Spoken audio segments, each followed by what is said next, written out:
It's been a rough journey. It's been emotional. It's been up and down. It's been a lot of anger, a lot of hurt, a lot of pain. We have a victory. In my father's case, Daniel Pantaleo, the former police murderer of my father, he was not fired until 5 years later. He didn't face any criminal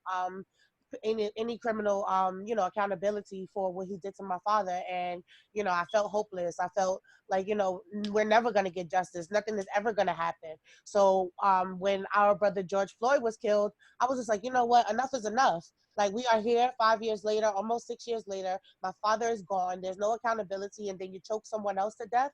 This is unacceptable. So we need change, and we need change now.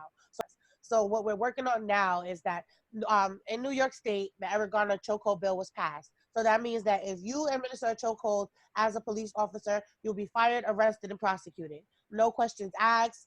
There will be another Pantaleo situation would not happen. So you will it carries a sentence of up to 3.5 years, from 3.5 years to 15 years. So the chokehold is now illegal in New York State. So what I'm trying to do, which I'm working with my elected official, Congressman Brian Benjamin, and he is Senator Brian Benjamin, and he is going to help me to take the Eric Garner chokehold bill to the United States.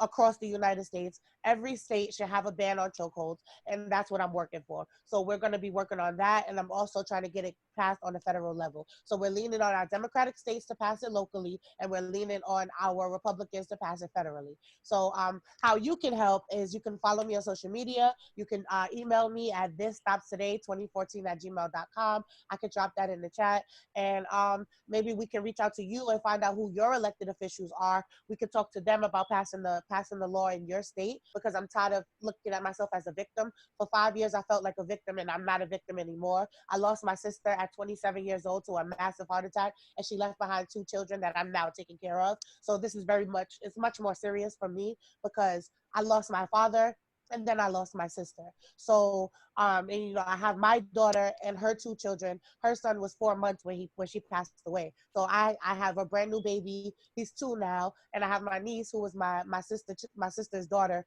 and she was my baby before I had my daughter. So, now we all live together. We're a big, strong family, and I do everything that I do for them. And my nephew's name is Eric. And I don't want my nephew to become a hashtag, nor do I want my niece or my daughter to become a hashtag. So I am looking for global change. So it's just ironic and fun that, global citizens, global change. So I was just like, wow, like, this is amazing. I feel like God is talking to me, and he's telling me that now is the time. And thank you so much. I'll drop my email into the chat, and I would love to be a part of any further discussions. If you need to know anything, let me know. And if I don't know, I'll find someone who does. Thank you guys so much.